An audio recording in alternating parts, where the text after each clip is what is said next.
Quiero darles a todos y cada uno de ustedes la más cordial bienvenida a nuestra Asamblea Pública de Adoración, y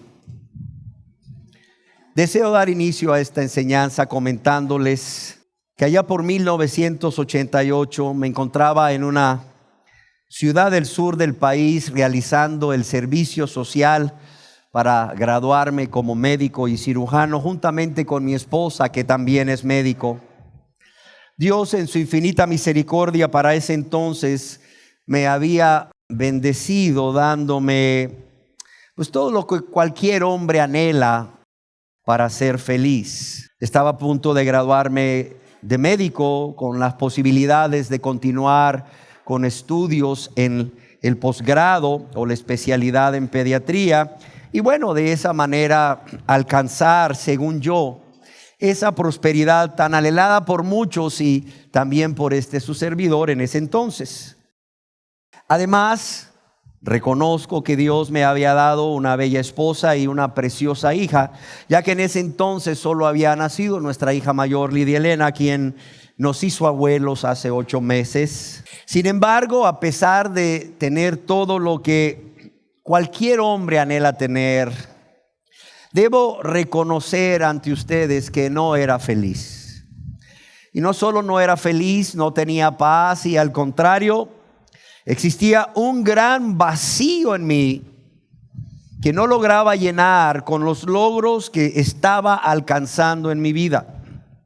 Fue entonces que, en un estado de desesperación, hablé con un amigo a quien le dije: me voy a quitar la máscara contigo.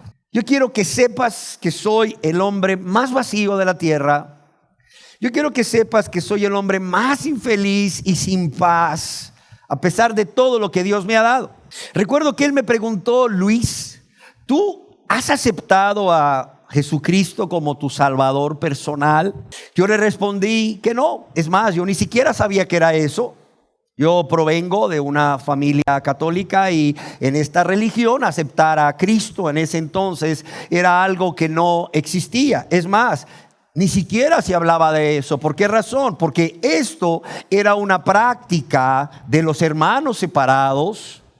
Y él me dijo: Luis, yo quiero invitarte tal día a un lugar donde se va a compartir la palabra de Dios, y al final van a hacer un llamado para que las personas reciban a Jesús como su Salvador personal. ¿Tú quisieras acompañarme? Yo le respondí: ¿tú crees que si yo acepto a Cristo como mi Salvador, mi vacío se va a llenar? ¿Tú crees que voy a tener gozo y paz, ese gozo y esa paz que tanto deseo tener? Recuerdo que respondiéndome me dijo: claro que sí, Luis. ¿Tú quisieras aceptar a Jesucristo como tu Salvador? Le dije: si eso va a cambiar mi vida, si eso me va a llenar mi vacío y me va a dar gozo y paz, claro que quiero aceptarlo. No quiero negarles que, siendo católico en ese entonces, había cierto temor en mí de asistir a ese lugar, porque era la primera vez que yo visitaría un grupo diferente a la religión católica a la cual pertenecía. Sin embargo, era tan grande mi necesidad de llenar ese vacío y de tener gozo y paz, que a pesar de aquel temor, fui a ese lugar.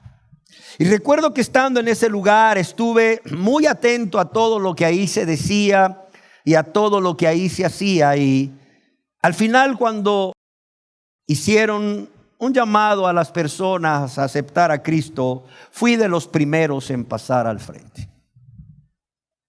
Recuerdo que centré toda mi atención en las palabras que aquel hombre que nos estaba dirigiendo en la oración pronunciaba, porque tenía el temor de que si no repetía una de sus palabras, yo no llegase a recibir todo lo que este hombre, mi amigo, había prometido que recibiría en mi vida.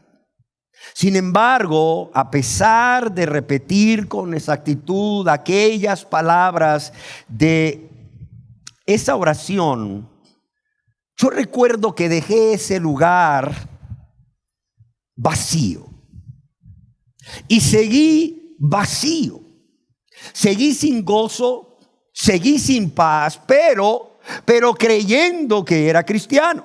Y como tal, empecé a hacer cosas que todo cristiano debería hacer, como empezar a orar, empezar a leer la Biblia, empezar a congregarme. Empecé a realizar cambios externos, como dejar de ir a fiestas y bailar, cosa que me encantaba hacer, pero bueno, dije, yo soy cristiano. Dejé de ingerir bebidas alcohólicas. Comencé a no decir palabras obscenas o chistes vulgares. Dejé de escuchar música mundana, como le llaman, aunque me encantaba escuchar música mundana, pero ahora era cristiano. Por cierto, aprendí a hablar con ese lenguaje que también hablan las personas que han aceptado a Cristo como su Salvador. Aprendí a hablar cristianés, como algunos le llaman. Aunque debo reconocerlo ante ustedes que mi manera de pensar, mi manera de ver las cosas, mis intenciones y mis motivaciones, mis sentimientos, mis deseos y mis acciones no eran de un cristiano. Y creyendo que era cristiano, aunque parecía serlo, no lo era. Y aunque yo me había engañado, era un hecho que a Dios no lo podía engañar, pues ni siquiera podía engañar a mi esposa, quien después de algún tiempo de, según yo, ser cristiano, un día me preguntó: Luis, ¿hay cristianos de primera y de segunda categoría? Sin saber la razón o el motivo de su pregunta, le respondí: no, solo hay una clase de cristianos. Y le dije: ¿por qué me lo preguntas? Ella me respondió: es que yo en la Biblia he leído acerca del apóstol Pedro y cómo cuando Jesús llamó a Pedro, dejándole todo le siguió y se convirtió en otro hombre. Y cuando Jesús llamó a Pablo también, le entregó su vida y tuvo un cambio completo, una transformación total. Pero yo veo que tú sigues siendo el mismo hombre. Claro, has hecho algunos cambios, pero sigues siendo el mismo. Y fue hasta 3 años y medio después que, habiéndome trasladado a la Ciudad de México, Distrito Federal, para realizar estudios de posgrado en pediatría, que Dios en su infinita misericordia puso un alto a mi vida. Y fue ahí donde realmente me convertí a Dios, llenándose por fin ese vacío con el Señor Jesucristo, con su amor, con su palabra, con su gozo, con su paz. Una paz, por cierto, que el mundo no puede dar. Al tiempo después mi esposa también se convirtió, y siendo ya nuevas criaturas por la gracia de Dios, Dios que nos salvó nos trajo de regreso a este país para predicar que sí existe un Dios que no solamente puede salvar a las personas, sino transformar también sus vidas, transformar sus matrimonios, transformar sus familias y llenar ese vacío que solo Dios puede llenar, y dar un gozo y una paz que solo Él puede dar. ¿Por qué razón? Porque en Él estamos completos.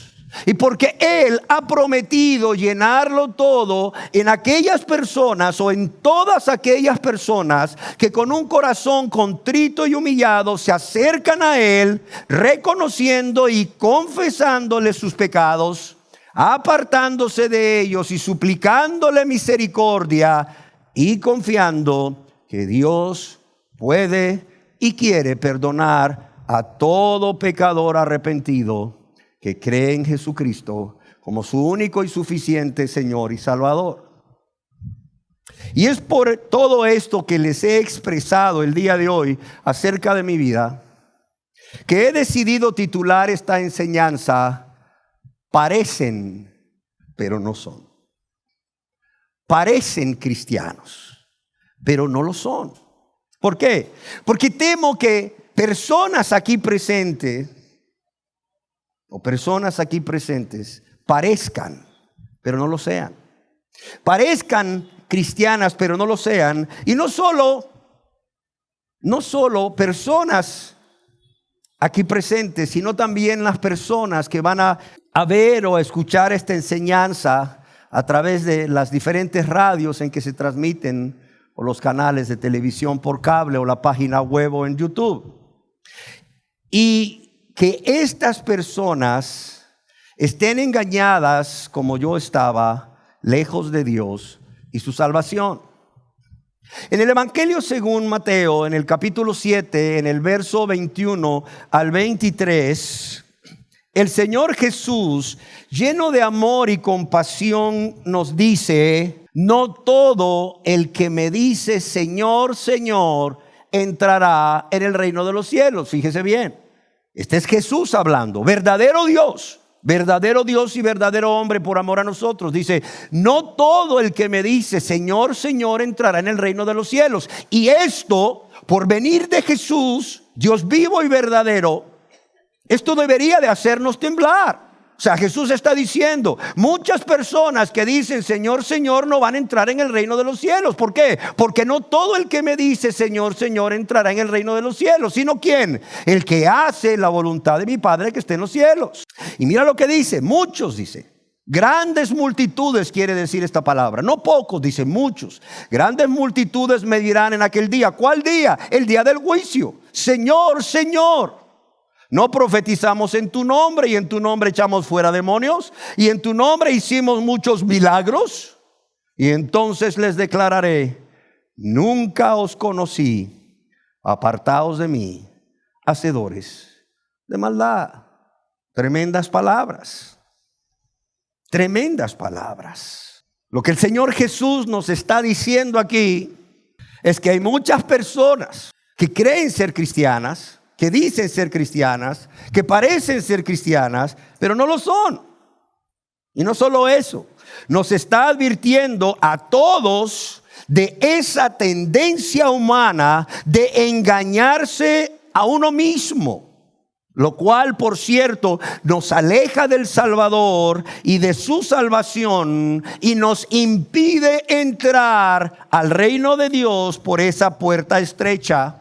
Cuando Él de manera categórica nos dice: no todo el que dice Señor, Señor entrará en el reino de los cielos, sino el que hace la voluntad de mi Padre que esté en los cielos. Es más, Él dice: muchos me dirán en aquel día: Señor, ¿no profetizamos en tu nombre? Y en tu nombre echamos fuera demonios, y en tu nombre hicimos muchos milagros. Y entonces les declararé, ¿qué les declararé? Nunca os conocí.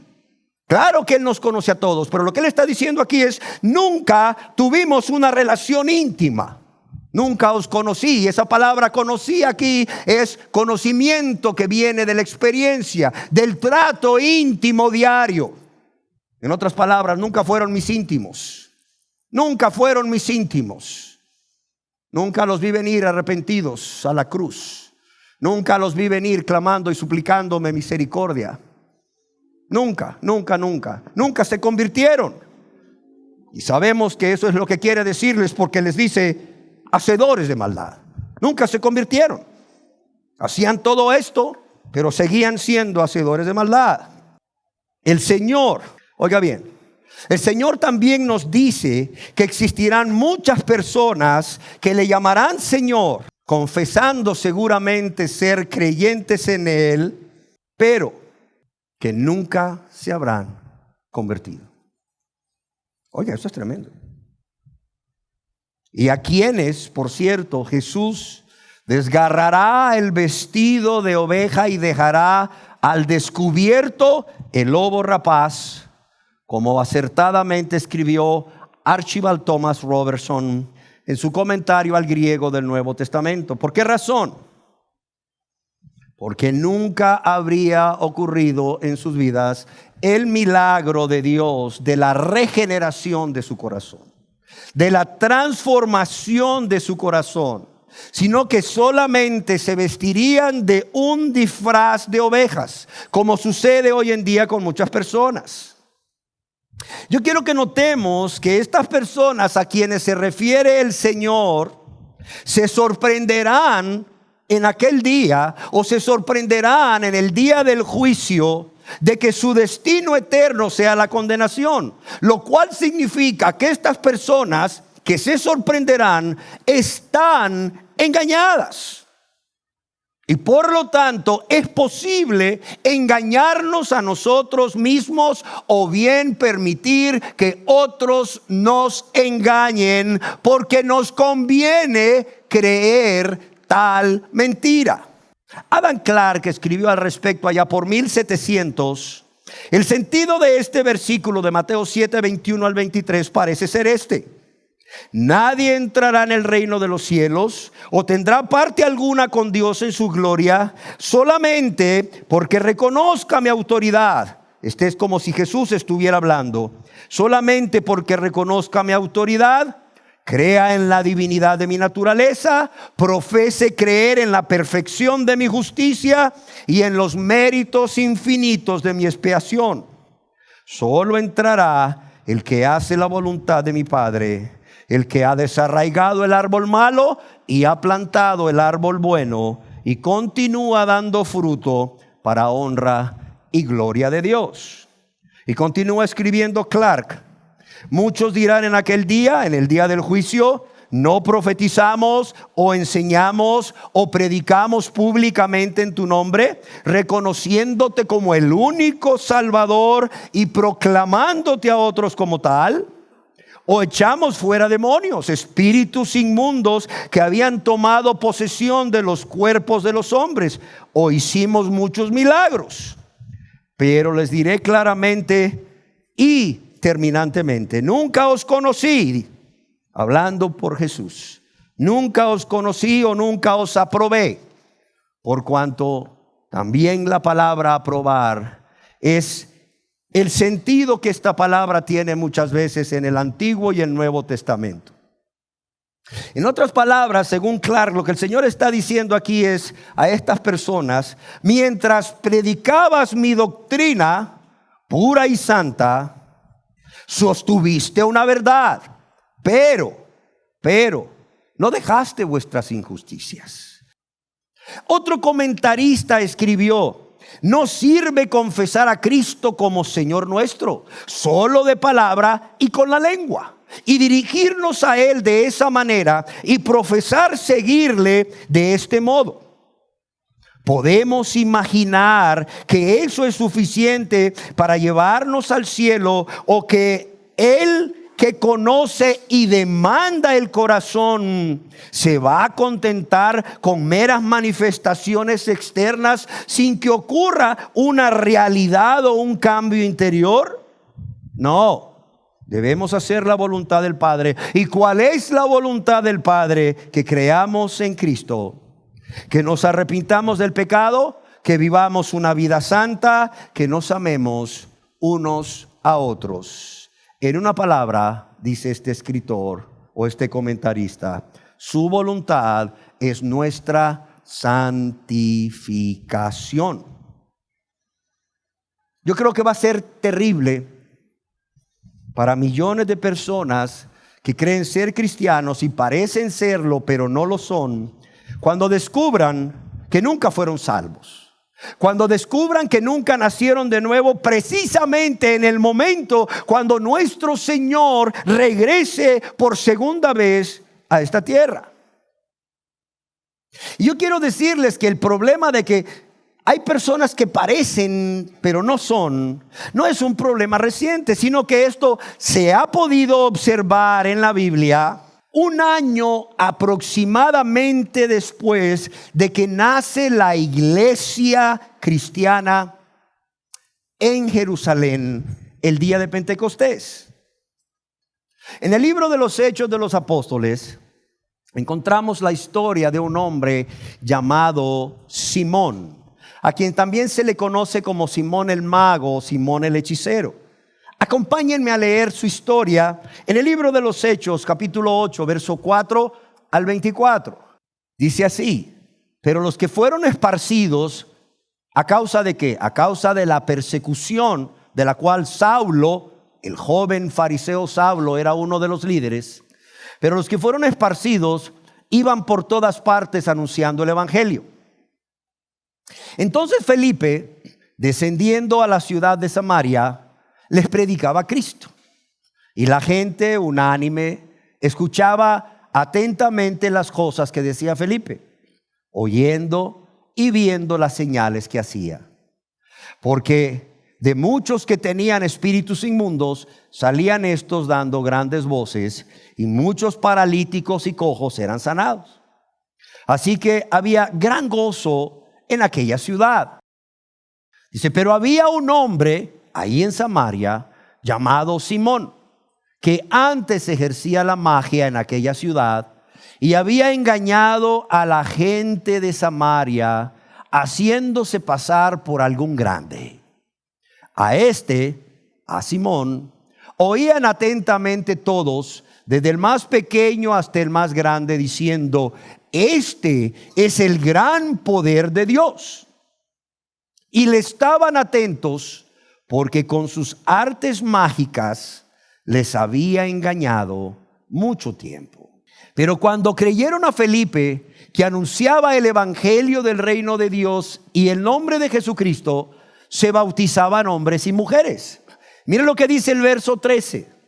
También creyó Simón mismo.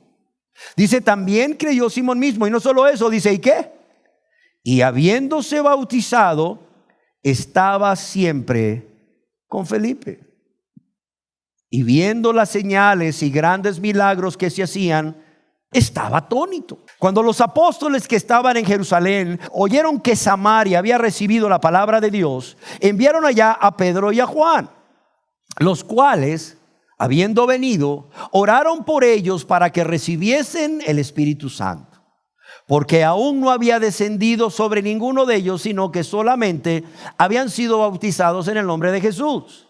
Entonces les imponían las manos y recibían el Espíritu Santo. Cuando vio Simón que por la imposición de las manos de los apóstoles se daba el Espíritu Santo, ¿qué dice aquí?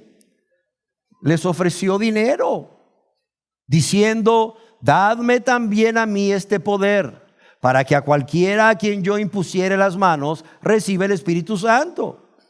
Entonces Pedro le dijo, tu dinero perezca contigo, porque has pensado que el don de Dios se obtiene con dinero. No tienes tu parte ni suerte en este asunto. ¿Por qué? Porque tu corazón no es recto delante de Dios. ¿Y qué más le dice?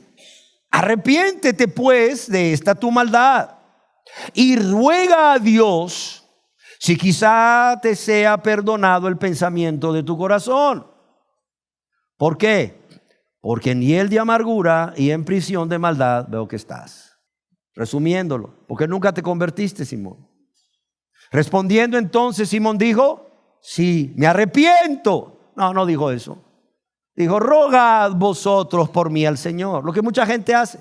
Rogad vosotros por mí al Señor, para que nada de esto que habéis dicho venga sobre mí. Y Simón nunca se arrepintió. Nunca se arrepintió. Simón se perdió.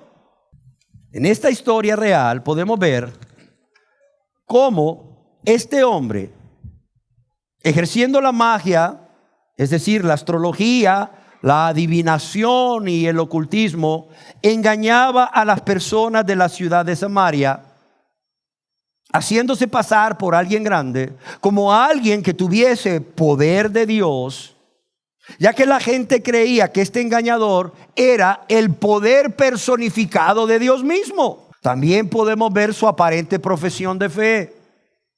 Leemos, también Simón creyó y hasta fue bautizado. Pero ¿cuál es el problema? Que cuando el apóstol Pedro llega, le dice que su corazón no es recto delante de Dios. Vemos cómo una persona puede hacer una profesión de fe y aún ser bautizado, pero puede ser que su corazón no sea recto delante de Dios, que no se haya convertido. Aunque además de haber hecho una profesión pública de fe y de ser bautizado, permanezca continuamente con un grupo de personas que sí son verdaderamente cristianas y sea identificado con ellos como cristiano, y aún se le llame hermano o hermana como a los otros cristianos verdaderos. Vemos cómo Simón se nos dice que siempre estaba con Felipe. Por lo que las personas lo identificaban con Felipe y también con aquellas personas que recién se habían convertido a Dios en Samaria. De modo que le dirían: hermano Felipe, ¿cómo está? Hermano Simón, ¿cómo está? Hermano Felipe, pase adelante. Hermano Simón, pase adelante. Pero realmente nunca se convirtió, porque nunca se arrepintió de su maldad. Si no, Pedro no le hubiera dicho: arrepiéntete pues de esta tu maldad y ruega a Dios, quizás te sea perdonado el pensamiento de tu corazón, porque en hiel de amargura y prisión de maldad veo que estás. Alguien escribió con respecto a Simón: Simón el mago hizo profesión de fe en Cristo y hasta se bautizó, pero los acontecimientos subsecuentes demostraron que su corazón nunca cambió. Es evidente que Simón nunca se salvó. Simón parecía, pero no era. Parecía cristiano, pero no era. Y así podemos avanzar hasta el año 1700, donde encontramos a un hombre muy conocido por muchos llamado John Wesley o Juan Wesley. Revisando los escritos acerca de su vida, encontramos que este hombre nació en el hogar de un pastor en la ciudad de Epworth, en Inglaterra, en el año de 1703, específicamente el 17 de junio de 1703. Él era el 15º de los 19 hijos de Samuel y Susana Wesley. Su padre, su abuelo y su bisabuelo, al igual que Juan, también fueron ministros del evangelio. Se nos dice, según sus biógrafos, que Susana Wesley se encargó del entrenamiento religioso temprano de sus hijos y les enseñó a leer la Biblia a temprana edad. De modo que Juan leía la Biblia a la edad de 5 años. También se dice que desde muy temprana edad Juan se esforzaba por vivir una vida muy disciplinada y muy ordenada, de tal forma que a la edad de 8 años fue aceptado para tomar la cena del Señor. Wesley fue creciendo y consiguió sus títulos de bachiller y de maestría, ni más ni menos que en la Universidad de Oxford, en Inglaterra.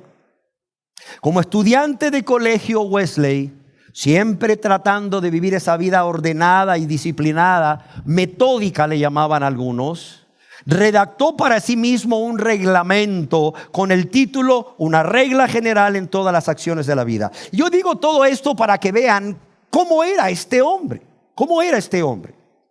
Dice, en este reglamento se propuso, por ejemplo, mantener siempre un temor impresionante de la presencia de Dios, emplear cada hora libre en asuntos de la religión y evitar la curiosidad acerca de actividades y conocimientos inútiles. Él se impuso también un horario rígido para su vida diaria. Este hombre fue ordenado como sacerdote anglicano en 1728 y el año siguiente asumió el liderazgo de un grupo que había formado su hermano menor Carlos, al cual le llamaron el Club Santo. Y por cierto, a sus miembros les llamaron en son de burla metodistas. ¿Por qué? Por esa forma tan rígida, tan metódica, tan disciplinada, tan ordenada de vivir la vida. Por ejemplo, ayunaban 2 días a la semana. Ayudaban siempre, toda la semana, 2 días a la semana, miércoles y viernes. Además de esto, dedicaban 1 hora a la oración en la mañana y 1 hora en la noche. Por cierto, se dice de Juan que mientras estaba en su hora de oración, tanto en la mañana como en la noche, se detenía a media oración para ver si su oración no era algo rutinario y si realmente había el debido fervor en la oración. Además de esto, además de orar 1 hora en la mañana y 1 hora en la noche, leían la Biblia 1 hora en la mañana y 1 hora en la noche. Visitaban enfermos, visitaban los presos, le llevaban la palabra de Dios a aquellos que iban a ser ejecutados, aquellos prisioneros que iban a ser ejecutados. Para ese entonces, Juan Wesley consideraba los siguientes puntos como la base de su salvación. Oigan, primero, no me consideraba tan perverso como mis semejantes. Segundo, Había en mí una inclinación o un deseo de ser religioso o participar estrictamente de mis deberes en la religión. 3. Leía la Biblia, asistía a cultos y oraba. 4. Hacía misericordia visitando enfermos y a los presos en las cárceles, y basándose en esas buenas obras es que él se consideraba un buen creyente. Se dice que este hombre en 1735 viajó a Estados Unidos, específicamente a la ciudad de Savannah, en Georgia, una colonia recién fundada por los ingleses en Estados Unidos. Él iba enviado como misionero a los indios y pastor de la ciudad de Savannah. Yo quiero leerles lo que fue la vida de Juan Wesley en el barco mientras viajaba, que por cierto el viaje duraba varios meses, para que se hagan una idea de cuán metódico era él, cuán ordenado y disciplinado era él en su vida. Dice, en el barco Wesley mantenía su estilo de vida ordenado y rígido. En su diario escribió: nuestra manera normal de vivir era así. Durante el viaje, desde las 4 hasta las 5 de la mañana, cada uno de nosotros se dedicaba a la oración personal. Desde las 5 hasta las 7 leíamos la Biblia juntos. A las 7 desayunábamos, todos los días, mientras duraba el viaje. A las 8 eran las oraciones públicas. De 9 a 12 yo estudiaba el alemán. Mi hermano escribía sermones. A las 12 nos reuníamos para rendirnos cuentas unos a otros acerca de lo que habíamos hecho desde la última reunión que habíamos tenido y lo que planeábamos hacer hasta la reunión siguiente. Almorzaban a la 1 y después de almuerzo hasta las 4 leíamos la Biblia, aquellos pasajeros del barco de los que se había encargado cada uno de nosotros, o les hablábamos aparte según la necesidad. A las 4 eran las oraciones de la tarde. De 5 a 6 orábamos nuevamente en privado. De 6 a 7 yo leía en nuestra cabina la Biblia a 2 o a 3 pasajeros. A las 7 me reunía con los alemanes moravos en su servicio público, y a las 8 nos volvíamos a reunir para exhortarnos e instruirnos unos a otros. Entre las 9 y las 10 nos acostábamos. Oye, este hombre es un santo, ¿sí o no? Se dice que el viaje fue bastante intranquilo, con vientos fuertes y tormentas, de manera que los pasajeros empezaron a temer por sus vidas. En este momento Wesley se dio cuenta de que en el fondo de su corazón no estaba preparado para morir, ya que el mismo Wesley no tenía la tranquilidad que tenían los hermanos moravos. J.E. Houghton, en la historia de la iglesia morava, escribió: Juan Wesley estaba profundamente perturbado. Con toda su piedad, todavía le faltaba algo que aquellos hermanos moravos tenían. Le faltaba su confianza triunfante en Dios. Él tenía todavía miedo a la muerte. ¿Cómo es que no tienes fe?, se dijo a sí mismo.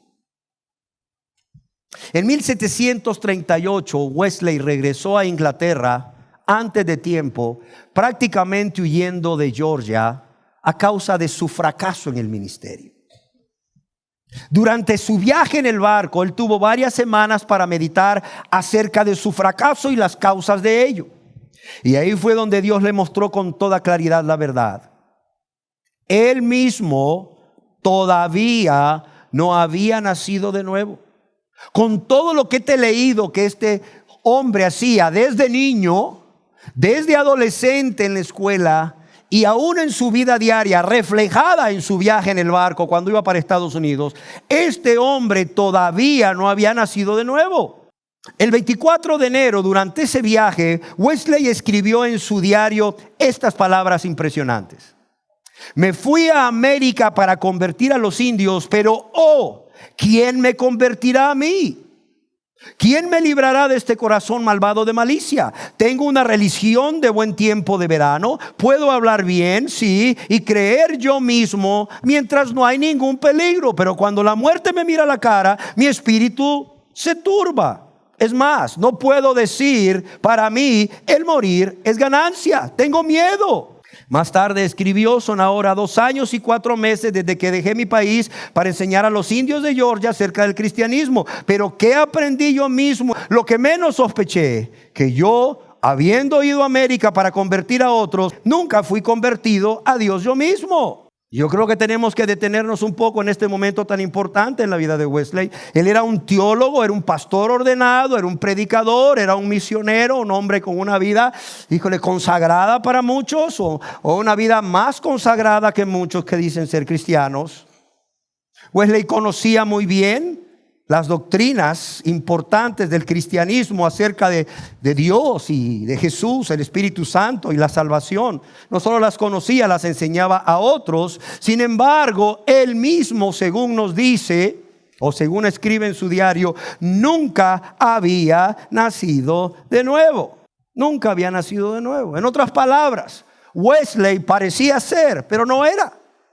También él parecía ser cristiano, pero no era. Años más tarde, durante una prédica que él hizo, que la traje conmigo, que se llama El Casi Cristiano, él así la tituló, El Casi Cristiano. Siendo ya cristiano, oiga bien lo que ese hombre escribió: durante largo tiempo, y como muchos de vosotros podéis testificar, no llegué sino a este punto de ser casi cristiano. Si bien usaba de toda diligencia para desterrar lo malo y tener una conciencia libre de culpa, redimiendo el tiempo, dice, aprovechaba de todas las oportunidades que se me presentaban para hacer el bien a los hombres, y usaba constantemente y esmeradamente de todos los medios de gracia, tanto públicos como privados, y procuraba observar la mejor conducta posible en todos los lugares y toda hora, y Dios me es testigo que hacía yo todo esto con la mayor sinceridad, puesto que tenía verdaderos deseos de servir al Señor. Sin embargo, yo no había llegado más lejos que ser casi cristiano. Mi conciencia me dice, movida por el Espíritu Santo, que durante todo ese tiempo que viví de esta manera, yo no era más que un casi cristiano. Ahora, ¿qué sucedió en la vida de Wesley? No, lo que Dios espera que suceda en la vida de todo casi cristiano, o que parece ser, pero no es. Cuando él regresó a Londres, Wesley se encontró con otro hermano moravo que había llegado desde hacía poco a Inglaterra, desde Alemania, llamado Peter Böhler. Y Wesley se hizo amigo de Peter Böhler y le habló acerca de su desesperación. Y durante los siguientes 4 meses, Böhler estuvo ministrando a Wesley. Wesley relata lo siguiente unas semanas más tarde: el domingo fui claramente convencido de incredulidad, de la falta de aquella fe que es lo único por lo que podemos ser salvos. Y el 24 de mayo de 1738, 4 meses después de su regreso de América, Wesley estuvo en una reunión de los moravos en la calle de Aldersgate, en Londres, donde se leía el prefacio de Martín Lutero a la Carta de los Romanos, y Wesley escribió: aproximadamente a las 8:45 de la noche, mientras se describía el cambio que Dios obra en el corazón por medio de la fe en Cristo, sentí que confié en Cristo solo para la salvación. Y una certeza me fue dada de que Él había quitado mis pecados y me había salvado de la ley, del pecado y de la muerte. Él escribió: no me daba cuenta de que el hombre podía salir de las tinieblas a la luz inmediatamente, del pecado y de la miseria a la justicia y al gozo del Espíritu Santo. Y después escribió: aunque las tentaciones regresaron vez tras vez a mi vida después de ese momento, cada vez levanté mis ojos y Él, hablando de Jesús, envió socorro desde su lugar santo. Y en esto también encontré la diferencia principal entre este estado nuevo de vida espiritual y mi estado anterior. Ahora yo estaba esforzándome tanto como lo hice cuando estaba bajo la ley. Pero dice, cuando estaba bajo la ley siempre fui vencido pero ahora bajo la gracia yo siempre era vencedor. Aquí tenemos un hombre muy conocido por muchos, un hombre que parecía ser cristiano, ¿sí o no? Pero no lo era. No lo era. Y prueba de ello es que él lo dice. Él lo dice cuando no lo era y después, siendo él ya un hombre convertido a Dios. Yo quisiera compartir con ustedes un testimonio, ya para terminar, que traje conmigo.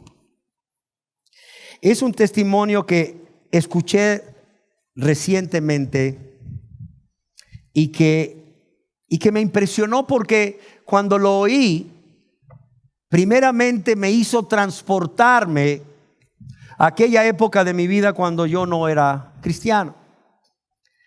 Y también me llamó mucho la atención el valor, la valentía con que esta persona comenta públicamente acerca de su estado espiritual por mucho tiempo.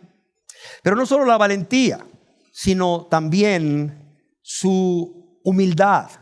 Porque yo quiero decirles que se necesita ser valiente, pero también se necesita ser humilde para poder reconocer que nunca nos hemos convertido a Dios.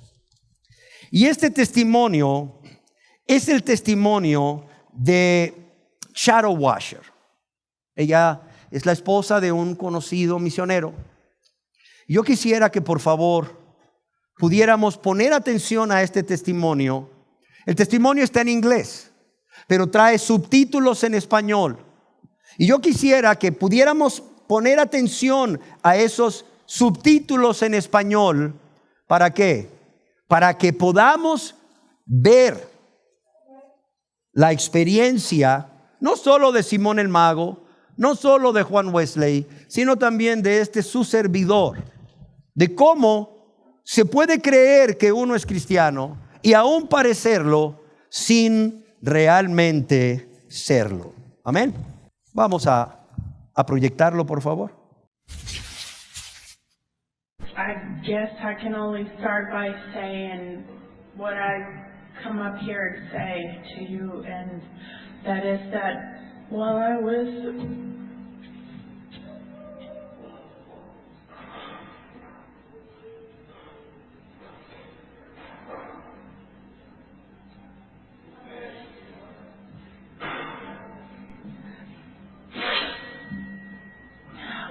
in Texas, the Lord saved me. And I just want to give Him thanks and the glory for that. I know it's a shock for most. It's been a shock for a lot of my friends.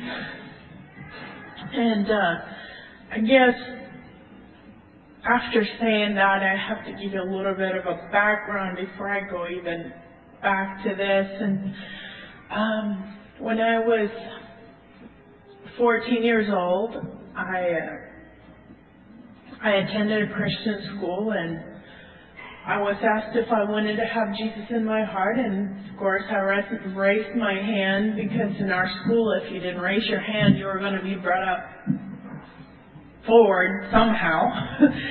So I raised my hand, and of course, you know, in those days, no one raised their hand because they wanted to go to hell willingly, at least. So yeah, you know, you wanted to love Jesus, and you wanted to be good, and you wanted to do good things. And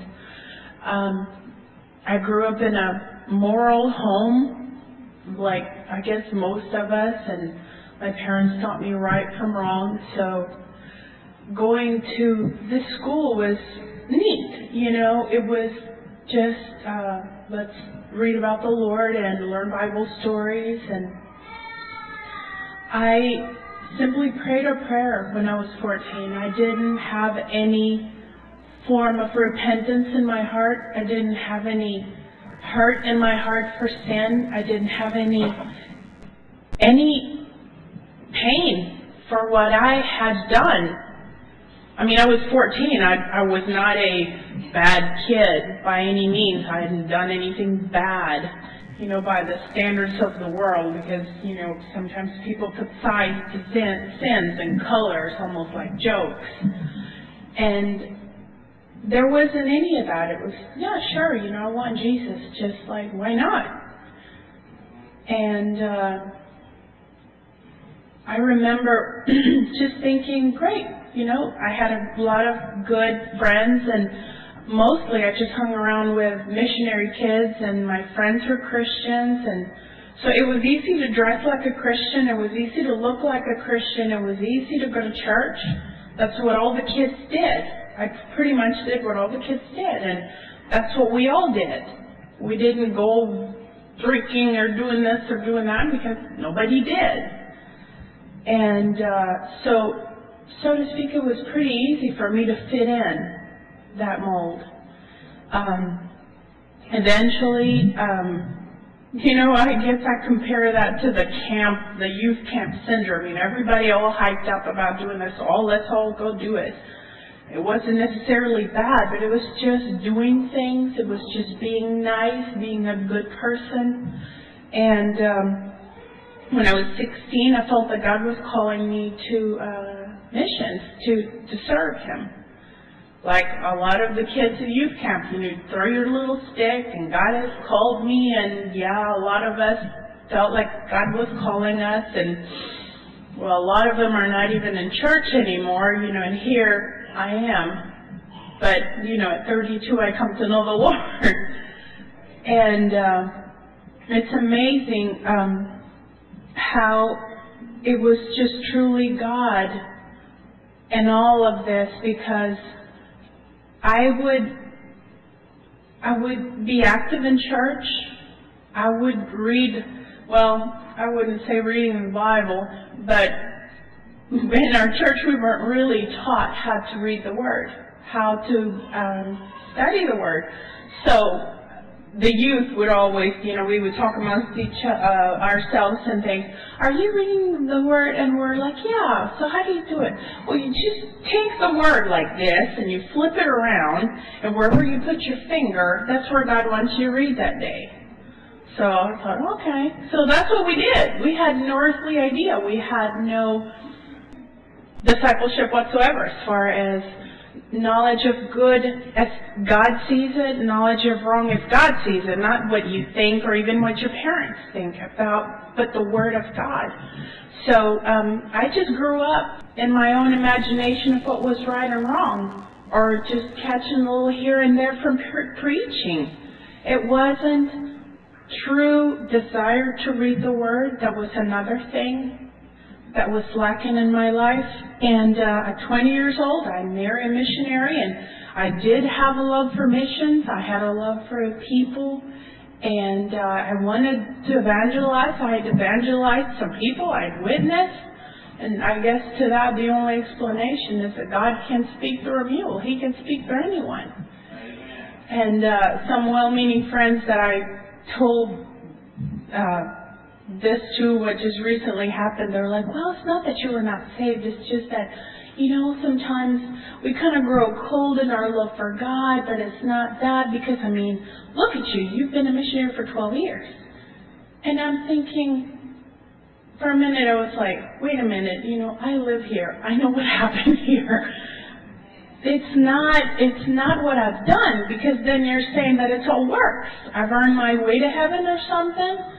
Or is it that, you know, well then you're saying that a lot of people that have done good things have made it to heaven that way. And it's not that. I know that I've been empty for years, and it's almost like I'm doing the right thing. I go and do this, I go and do that, but there's no zeal, there's no heart, there's no desire to read the Word. It's almost like, check, I got to do that. You know, like your devotions, because check, you do this, check, you do that. That's what good people do.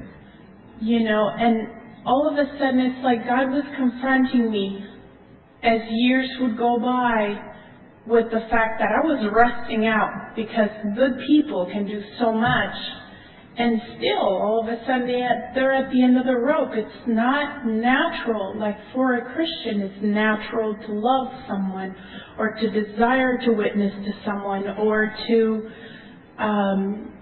just to want the Word. Even when you get up and you think, if I don't read the Word of God, I'm just going to be just a mess today.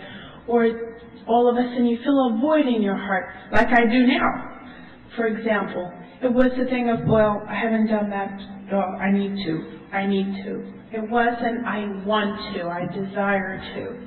Or even praying, before I would pray for my dad to be saved. I got to pray for my grandparents to be saved. It was this check of a list of to do. It wasn't a desire. There wasn't a spirit desire in me. It was just my to-do list. Another thing I realized was there was no power in my life to overcome sin. I would see things in my heart that were wrong, see things in my life that were wrong, and just go, man, I just need to get a grip and do this. I just really need to buckle up and do this, or stop doing this. And I would just beat myself up all the time. I cannot overcome this in my life. Why am I having so much trouble with this? And I would see other Christians that I knew and think, yeah, they have problems, but it's almost like they overcome. Why is it that I'm stuck on this one thing or on this other thing? Why is it that it's hard for me to forgive? Why is it that it's hard for me to stop doing this or not do this or whatever? Why is it so hard? And I'm not painting a picture of a Christian that is, walking on a cloud that doesn't have problems, but there is that power to overcome. And I could not see in my life that it was that. It was just struggle, and I felt like I was getting worse. That I was just even struggling to appear godly. And I'm thinking, a Christian does not have to struggle for that. I mean, at least I knew enough from preaching and years of, at least hearing my husband and hearing other preachers, and other things. I would wonder, when preaching was going on, my mind would be on the grocery list. It was like my mind was somewhere, was always wondering. And if I saw something that applied to my life, I would just think, well, it's just that blah, blah, blah, blah, blah, excuse after excuse. Or even the fact that I would think, oh, that person can do that, but that's because they're emotional. I'm just not an emotional type of person. Oh, they cry and they go to the altar, but, well, I'm just not that kind of person. It was always an excuse for my ways. It was always, well, so-and-so's ministering. Well, that's because she wants to be nice and show off. It wasn't anything about me. It was always an excuse for what was going on in my heart to make me feel better. That wasn't even working anymore. It wasn't about anyone else. It wasn't about what so-and-so was doing, what so-and-so wasn't doing. It was on my heart. And I remember hearing Paul, and even here in Texas when he was preaching, he had been preaching on how do you know if you're a Christian. And every time he preached that, I would squirm in my seat. Because it was like, oh, how do I just go through this test and feel okay at the end? Because every time it would just make me cringe. It's like, I'm not passing, and if I'm passing, I'm barely passing. And then all of a sudden I'm thinking, wait a minute, you either do pass these tests of 1 John or you don't. You don't barely make it like you're barely making a D. You either pass because there is someone in your life that has, carried you through this. It's not this, it's not that. It's not that I don't love someone. It's just that, well, we just don't get along. It's not hate. It's this. Or it's not that I love the world. It's just that, everybody likes to shop. It was just crazy little things that I could always excuse. It wasn't ever a hard look at my sin. And I could feel that God was saying a lot of times, you need to get alone and think about this. You need to think about this. And I was like, oh no, I don't know, PMSing, maybe that's what it is. I'm just having a bad day. It's not that I'm not a Christian. I had to run from that. And all of a sudden it was like, I'm putting off something that could mean, eternity for myself. And I can't do that anymore. When we were in San Antonio, Paul had to preach there. And he had been preaching again on it. And I just would totally squirm in my seat and think, I can't. I'm not a Christian. I mean, I finally had to admit it to myself. I am not a Christian. I cannot struggle so much and just literally have no life, no desire to do this. I just make myself. I mean, even in Peru when I was a missionary, I guess at the beginning stages of mission work and everything is pretty and everything is nice and you get along with people and everything goes good, but when those things start to wear out, then you really see if you're there because of God or if you're there because you're doing the right thing. And I came here and, oh man, I had such a struggle when I came here. I didn't want to be here, didn't want to be in the States. I wanted to go back to Peru, and I thought, well, I'm just not ministering because of this and because of that, and excuses. And eventually it was like God said, no, it's not about the place, it's not about someone, it's not about this, it's not about anything but you. It's about your heart. It's about the fact that there's nothing in your heart. And it was a very, very hard look when we were in San Antonio, like I was saying. We were sitting outside. There was a tent because the church is too small and it was hot. And there was a prostitute going up and down the road. And I remember looking at her and thinking, I know better than her. I mean, someone can take a look at her and see, oh my gosh, she's a prostitute. You know exactly what's wrong with her. You can see it. It's just in your face. And all these people sitting around me don't have a clue. And they have no idea. It's so easy to look pretty and churchy and to wear a long skirt and to not wear this kind of thing that will give you away. But the heart, God can see the heart. And I had done, I guess, all the gymnastics I could possibly do to even appear godly at that point. And it was wearing out. I mean, I could see all of a sudden, I am no better than that woman at this moment. And nobody can see that. But God could, and at least God opened my eyes at that point. I literally wanted to run out of there screaming. I was like, if I hear another sermon, I am just going to blow up and die or something. I know. It's like, I know I'm not a Christian. And it's not about what I do because no one can tell. It's not about anything else than my heart. And you can see my heart. And it was just such an awesome thing. And it was a freeing thing because first I thought, okay, if I admit that I'm not a Christian, then, oh man, you know what? A testimony. The preacher's wife has not been a Christian for 12 years or plus or whatever more, and that's pitiful. And here I was struggling with all that stuff, and I'm like, I don't care. Someone's going to get mad at me because I'm not really wanting to go to hell willingly. Okay. And it was really something. Another way that God showed me that I really wasn't a Christian, I was becoming so critical. Even in my own heart, I was becoming so hardened And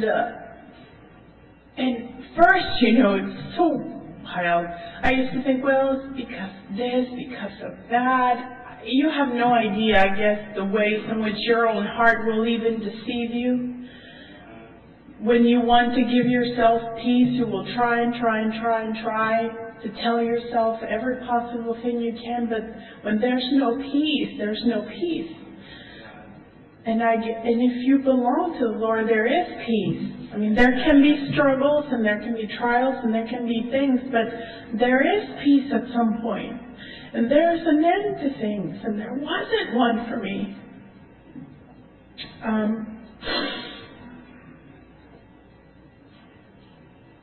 When I told this, because I hadn't told him. I had been struggling with this for about 3 years.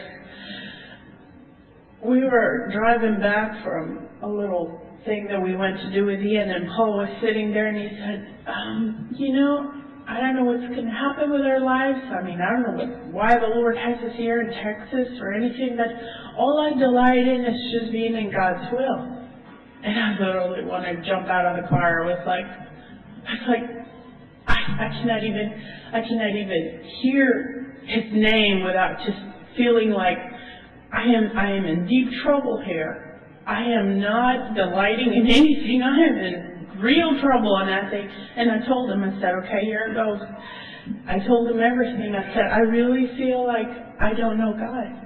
And I told him everything. And he just listened, and he said, from what you've told me, I cannot tell you that you are a Christian. And that's the only thing I needed to hear. It's almost like if someone would have just told me that at some point, I guess if I had shared that with someone, just to hear that was enough. It's like, thank you. I needed to hear that. I needed to have someone else say, yes, on basis of what you're telling me, I can't tell you you're a Christian. Because, what you're saying is pretty, evident that that's what's in your heart. And we got home that night, and I just sat there and read the book of 1 John. And I started going through each verse. And I just saw one thing. It's so amazing, the book of 1 John, because it's not like, those crazy magazine quizzes that you take. Are you a friendly person?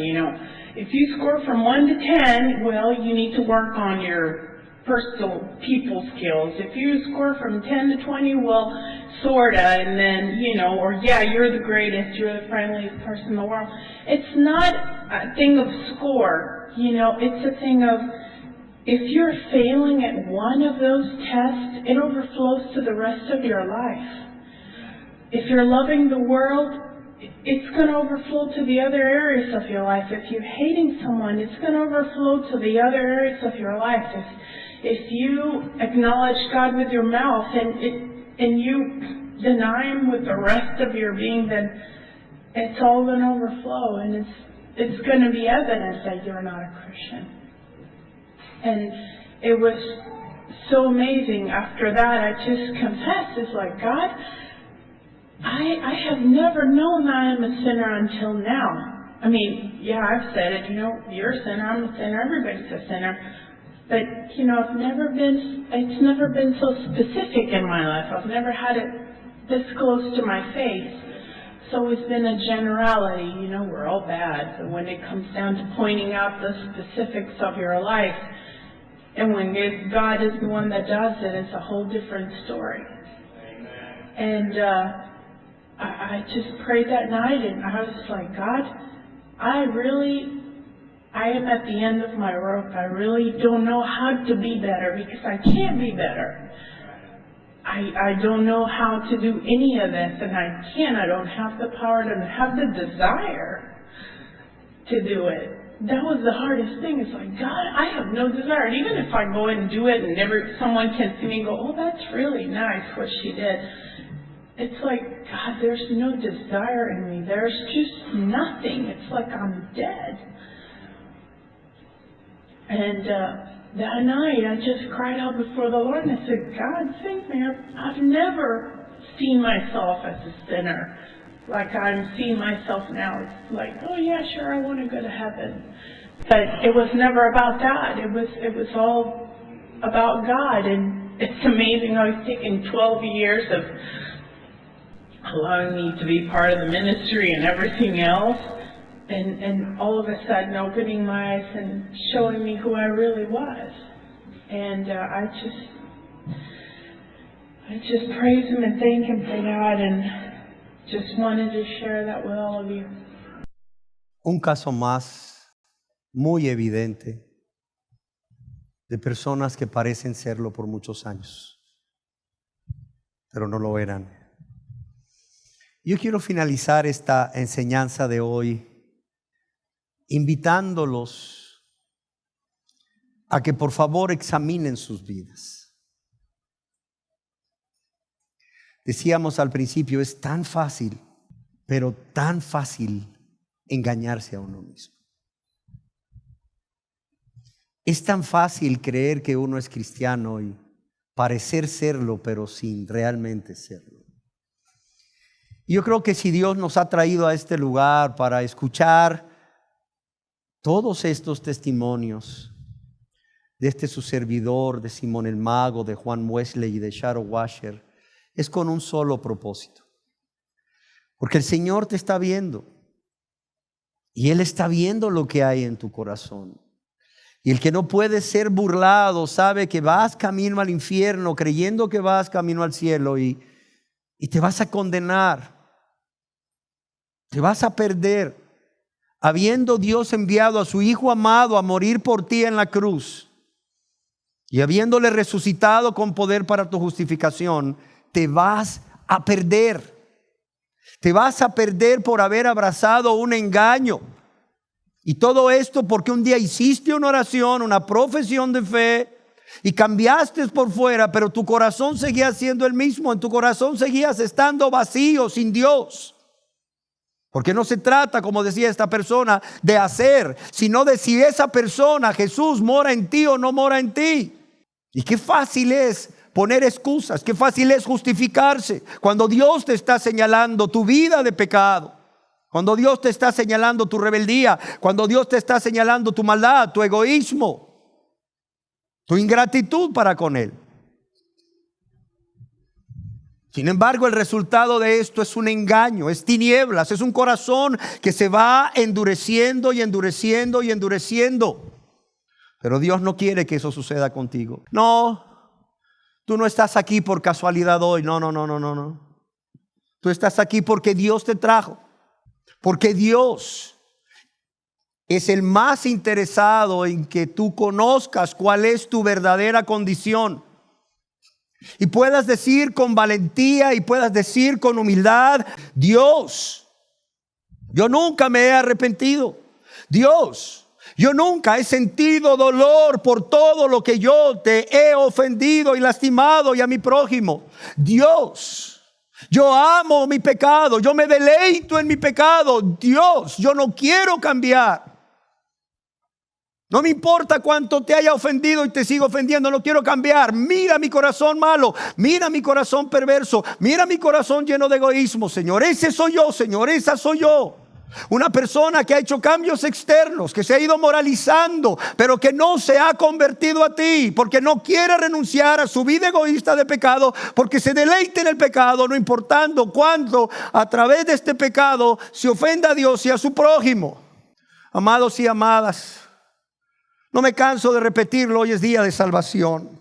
Yo quiero preguntarle a usted si usted ha sido honesto, honesta y valiente para reconocer que ha parecido ser cristiano o ha parecido ser salvo o salva, pero realmente no lo ha sido. Usted estaría dispuesto no solo a reconocerlo hoy, sino a convertirse a Dios hoy. ¿Cómo? Arrepintiéndose de todos sus pecados y creyendo en el Señor Jesucristo como su único y suficiente Salvador. reconociendo que a pesar de lo que usted es y lo que ha hecho, y no siendo merecedor de nada más que de la condenación eterna del infierno, Dios le vio con ojos de amor y misericordia y envió a su Hijo amado a morir en la cruz por usted en su lugar para recibir el castigo que usted merecía y debía recibir, y también para pagar esa deuda que usted tiene con Dios a causa de haber violado su ley una y otra vez, y que por cierto no puede pagar. ¿Estaría usted dispuesto? ¿Estaría usted dispuesta a poner un alto ya, a quitarse la máscara, a reconocer realmente cuál es su verdadero estado espiritual de perdición eterna?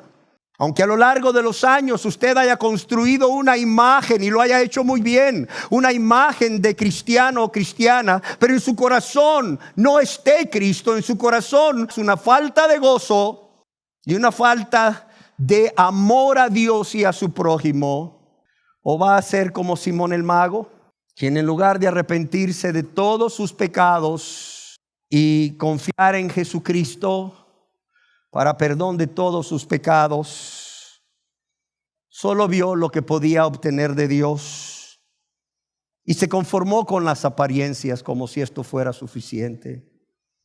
Y finalmente Simón se perdió.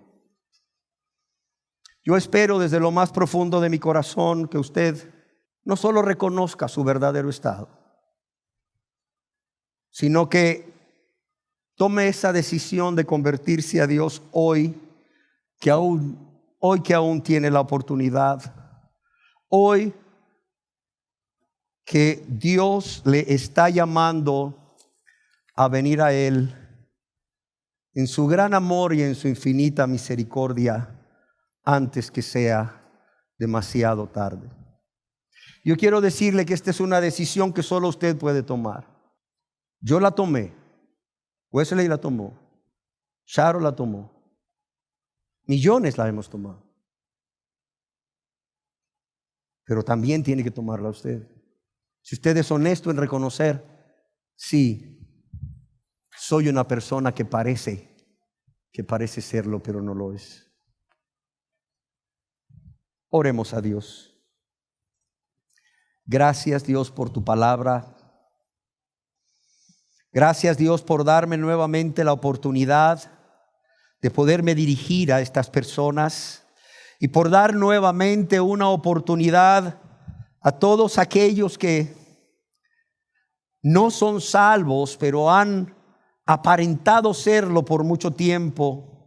Yo te ruego que estas personas que están en esta condición sean valientes y humildes para reconocer su verdadero estado espiritual, para que no resistan a tu Santo Espíritu que viene a convencerles de su verdadera condición y de su engaño.